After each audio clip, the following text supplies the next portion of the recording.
Magandang araw mga kababayan, magandang araw mga tagapagsuporta at tagapanood ng ating Ka Eric Celis YouTube channel at ganoon din po sa mga sumusubaybay sa ating Ka Eric Jeff Celis Facebook account. And of course, maraming salamat din sa nagbibigay suporta sa ating programang Bigwas ng Agila. Katandem ko po dyan si Dr. Lorraine Marie Badoy. Ayan. Mga kababayan, sa patuloy po ninyong pagtangkilik ng ating channel ay nagkakaroon din po tayo ng monetization. Kahit papaano po, nakakatulong din po sa paglago ng ating viewership, ng ating pagkakaroon ng economic support sa pamilya po natin through the YouTube channel. Kaya utang na loob ko po yan sa inyo at ng aking pamilya, nila Langging at ng aming mga anak. Mga kababayan, doon po sa nais tumulong at magpapaabot ng kahit kukunting suporta pero mahalaga yung sinseridad ninyo na tulungan na magpapatuloy po ang ating Bangon Sambayanan People's Advocacy Center ay may numero po tayo na ginagamit sa GCash.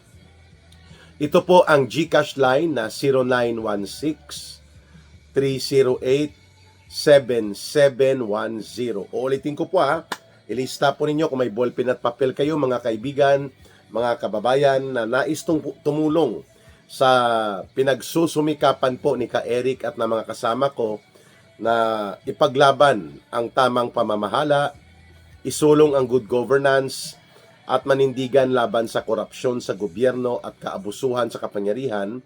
Ang Bangon Sambayanan People's Advocacy Center po na pinamumunuan ko ni Ka Eric ay mayroong GCash line and line of coordination na rin po. Ang numero ay 0916-308-7710. Ruhilda Celis ang pangalan po kay Langging at siya na po ang nagko-coordinate. At maraming salamat at natatanggap na rin po namin nila Ka Eric ang inyong mga pagsuporta at marami na po ang pumapasok doon ng mga pagsusuporta mula sa inyo at mga pagtangkilik. Thank you so much, mga kababayan.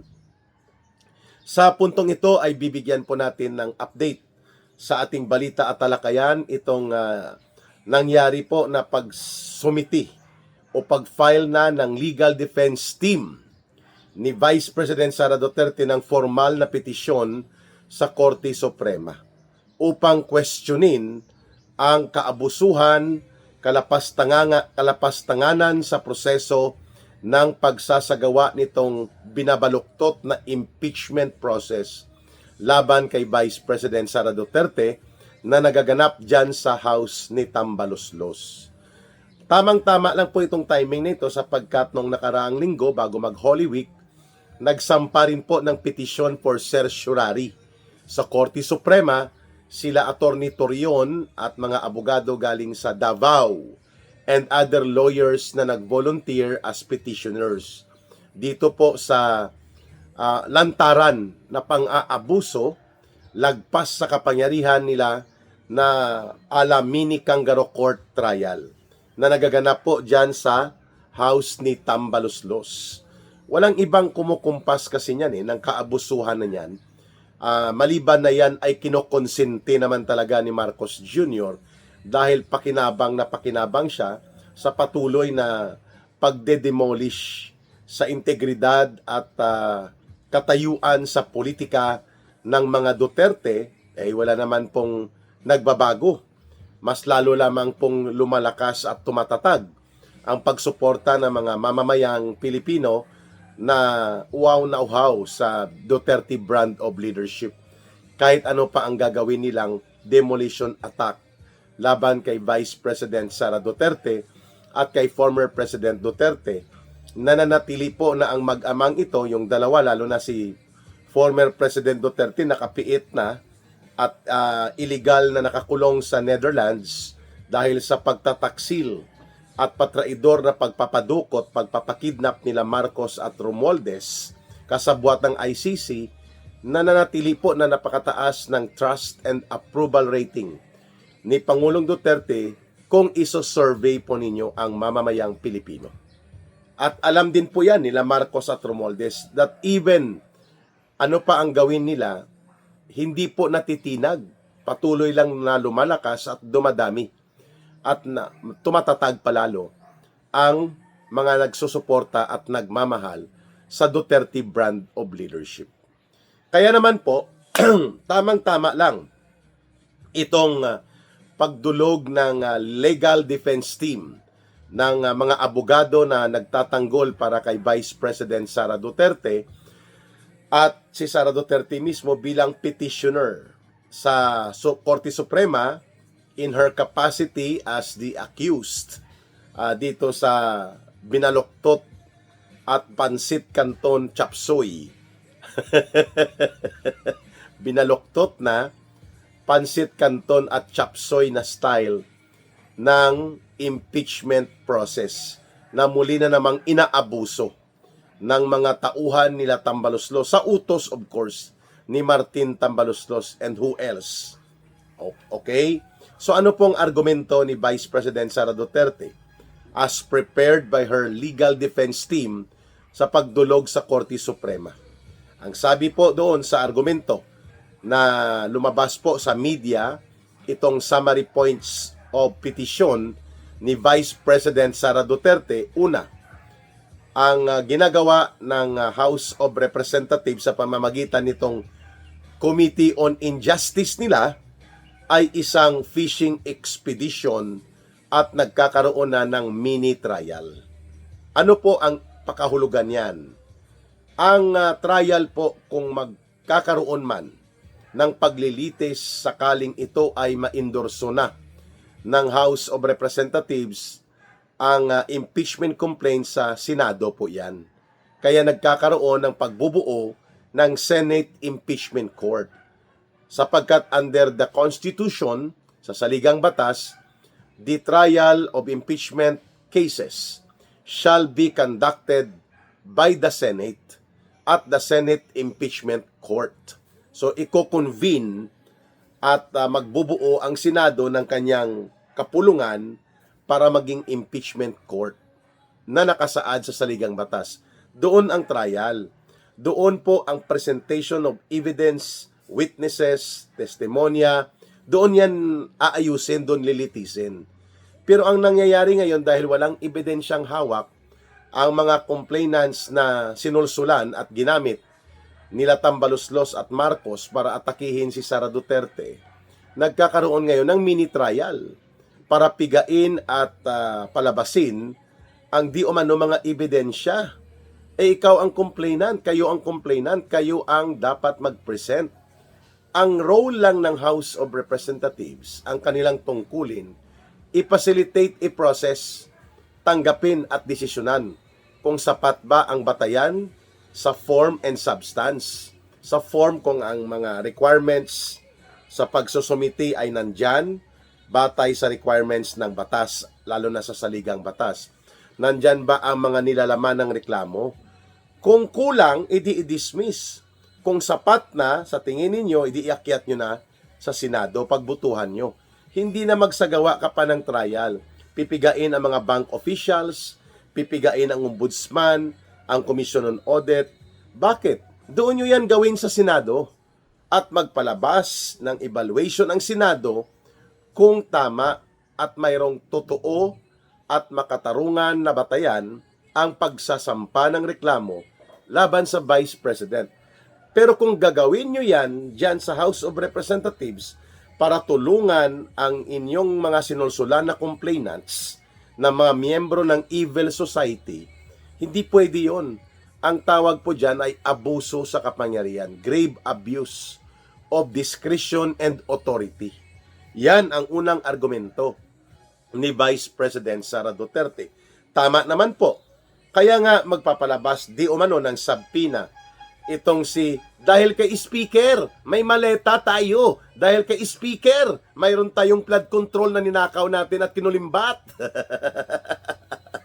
Yan po, si Luistro, no?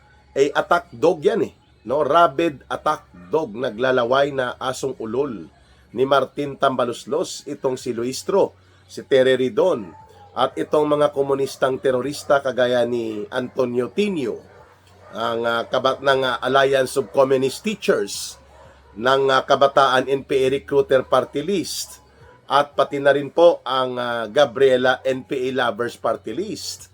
Mga komunistang teroristang urban operatives po ito sila. At talaga namang ayaw nila na manunumbalik ang uri ng pamumuno ng isang Duterte, lalo pa sa katauhan ni Vice President Sara Duterte. And pati ang mga hilaw na komunista, ito si Boy Ngiwe. Itong adilantado at hambog na si Sindanya ng grupong Akbayan, no? Mga hilaw na komunista, nagkukunwaring komunista, pero mga duwag na aminin sila na gusto nila ng komunismo. Ayan. At walang NPA pero gustong pabagsakin ng gobyerno sa pamamagitan ng pag-infiltrate sa gobyerno. Okay? Ang isa pa na grupo, ang grupo ng mga yellow and pink political opportunists. Kagaya po ni Lola Laila de Lima at nila Hontiveros, no? So malinaw po na kung ano ang agenda nila. Hindi tungkol sa pananagutan di umano ni Vice President Sara Duterte, kundi tungkol sa kapangyarihan na dapat mananatili sa poder si Marcos at si Romualdez kahit na lantad na at bistadong-bistado sa mamamayang Pilipino na ang punong salaring kriminal na pasimuno sa mahigit 1.5 trillion pesos na mga nawala sa naging ghost flood control projects at marami pang ibang pagnanakaw at pangungulimbat at panunumbalik ng sistematikong korupsyon, walang iba, si Marcos at si Romualdez. Ayun. So ngayon gusto nilang pagtakpan ito ng mga grupong binanggit ko na silang namumuno ngayon ng pangbabaluktot at pambabalahura sa proseso ng impeachment dyan laban sa Vice President. Siyempre, utos yan nila Marcos at Tambaluslos. Kasi kung hindi nila yan utos, matagal nang tapos yung ganyang pang-aabuso. So one ground na idinulog sa Korte Suprema nila Vice President Sara Duterte ay itong lantaran na grave abuse of discretion and authority. Kaya yan ay issue ng konstitusyon. Usapin po yan ng due process. Usapin po yan ng equal protection of law. Ang fishing expedition at ang pagsasagawa ng parang kangaroo trial na, kangaroo court trial, instead na yan ay i-discuss, pagbutuhan sa plenaryo kung tama, sapat, at may batayan na totoo, at pagbubutuhan ng at least 107 or 108 ang boboto na ipa-endorso na at iakyat sa Senado. Yan lang naman pong dapat gawin nila eh. Pero ngayon may mga diskarte pa na pipigain at tatakutin nila Luistro na malitagang member din at mga kasabwat niyang mga alipures ni Tambaluslos at Marcos na puro buayang politiko dyan sa House of Representatives. May patakot-takot pa, may diskarte ng pagpiga pa at panunupil sa mga bank officials sa Commission on Audit at diskarte na parang nagkakaroon na talaga ng full-blown mini kangaroo court trial. Eh doon yun sa Senado, kaya may punto. May dahilan kung bakit idinulog ito ni Vice President Sara Duterte sapagkat ito ay isang constitutional issue. Mayroon na pong mga jurisprudence yan eh, na binanggit si Sara Duterte. Ang Francisco versus House of Representatives. Ang isa pang jurisprudence tungkol sa mga ebidensya kung paano ito dapat iproseso sa impeachment process. At pati yung Duterte case ni Sara Duterte noong 2025 na naging isang jurisprudence with finality of decision na sinabi ng Korte Suprema na ang ginawang shortcut, pangbabaluktot at mga paglabag sa due process of law at sa mga impeachment internal proceedings na lumalabag na sa pagprotekta sa karapatan ng inaakusa at nagiging abusado na ay hindi dapat i-consider na mga hakbang na umaayon sa konstitusyon. At inuulit na naman nila ngayon. Yan ang arrogance in power. They thought na hindi ito papalagan ng mamamayang Pilipino. Nag-iisip ito sila Tambaloslos at Marcos Jr. na pwede pa rin nilang gawin paulit-ulit ang paglapastangan sa saligang batas. Kaya dumulog na po sa Korte Suprema si Vice President Sara Duterte. Ang pangalawang punto kung bakit pumunta din sila sa Korte Suprema ay ito nga po ang illegal na mga ginagawa sa paglabag sa due process of law. Hindi na po umaayon sa mga proseso ng impeachment na ginagarantiya sa saligang batas. Dapat ang due process, ang equal protection. At lantaran po itong ginagawa dyan sa House of Representatives. So this is going to be a major political battle. Pagdating po sa pagitan ng Office of the Vice President bilang bahagi po ng executive branch ng gobyerno at sa ganun din po dito sa side ng legislative branch. So kung titingnan po natin, nagkakaroon ngayon ng timely pressure, napapanahon na pressure sa bahagi ng Korte Suprema na magkaroon ng patas, balanse at makatarungan na pagpasok ng kanilang pananaw at pagbubuo ng desisyon. Sapagkat paulit-ulit na lang po ito na ginagamit nila Marcos at Romualdez at ng mga alipores nila ang impeachment mechanism para maglunsad ng total demolition attack laban sa Vice President. Because the objective is very clear. Nais po nilang wasakin at the minimum ang pagkatao at integridad ni Sara Duterte, kaya ginagamit nila na plataforma at venue for dirty black propaganda operations ang impeachment process. Bagamat alam nila, hindi nila sigurado ang 16 senators makukuha nila para bumoto ng conviction for yes to convict, impeach, and remove Sara Duterte, tinutuloy pa rin nila.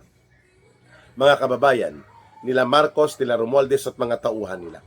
Sapagkat they are hoping na sa pamamagitan ng panunuhol, pambabraso, pangbabribe, at mga paglapastangan nila sa proseso ng impeachment at mga paggamit ng pera at pondo ay pwede nilang brasuhin na magkaroon muli ng oportunidad para matanggal si Vice President Sara Duterte. Sapagkat kung matatanggal siya sa pamamagitan ng impeachment operations na ito, with conviction voted at least by 16 senators, si Sara Duterte po will be perpetually disqualified to hold any public office, including hindi na po siya makakatakbo pa sa pagiging Pangulo ng Pilipinas sa 2028. Kapag nangyari po ang maximum objective nila Marcos at Romualdez na mapapakonvict nila sa Senado si Vice President Sara Duterte. But that is a long shot. Long shot man siya, pero alam natin may billion silang pondo para gamitin sa panunuhol.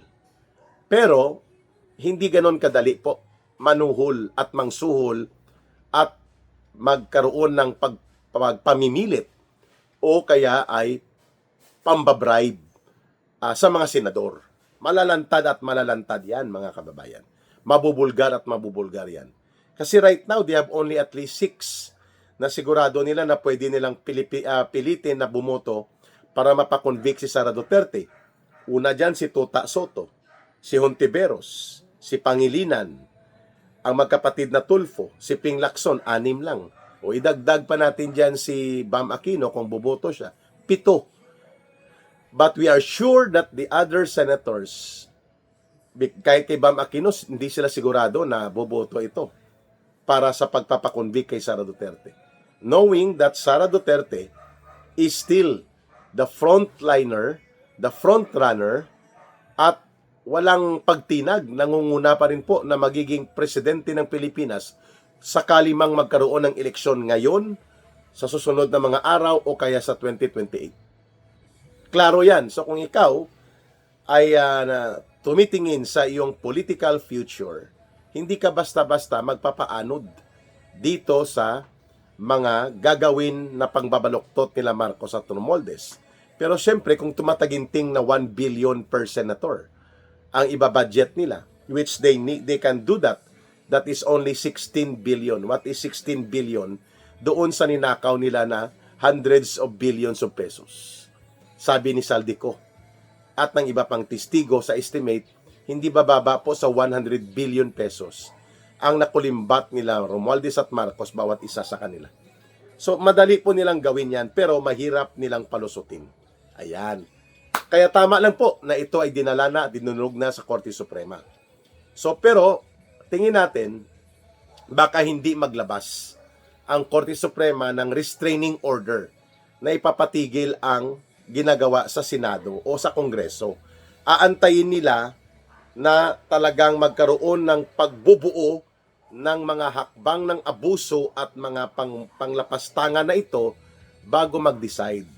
So, halimbawa, inakyat na sa Senado, doon sila magde-decide ang Korte Suprema. Na mali ang naging proseso, kagaya ng nangyari noon, na nagdesisyon ang Korte Suprema, kaya hindi po umusad ang impeachment na dinaya at binaluktot at sinuhulan ng mahigit 100 billion pesos na mga kunwari proyekto sa mga swapang at buaya ng mga kongresista. Dahil sinabi ng Korte Suprema, unconstitutional. And the Senate, nakinig po sila sa Korte Suprema. Mukhang doon yan patutungo muli, mga kababayan. Mauulit at mauulit lamang ito. Sapagkat naniniwala tayo na ang Korte Suprema ay didinggin niya ang tama at totoo. At hindi ito magpapatinag sa kalokohan at kabulastugan sa kapangyarihan at katarantaduhan na ginagawa nila Marcos at nila Romualdez. Ayan! Masaya ito, mga kababayan. But we do not expect na magkakaroon ng TRO, temporary restraining order, or permanent injunction. But we expect na magdedesisyon ang Korte Suprema bago pa mag-proceed sa trial. Ayun. Mga kababayan, maraming salamat sa inyong pakikinig at pagtitiwala at pagsubaybay sa Ka Eric Celis YouTube channel at sa ating mga plataforma sa social media. Naway, patuloy nating mahalin ang bansang Pilipinas. Walang ibang magmamahal nito kundi tayo ring mga Pilipino. Para sa Diyos at sa Pilipinas nating mahal. May God bless everyone, and may Allah will be with those who are Muslim brothers and sisters. Maraming salamat. Bye for now. Ito po si Ka Eric. Mabuhay!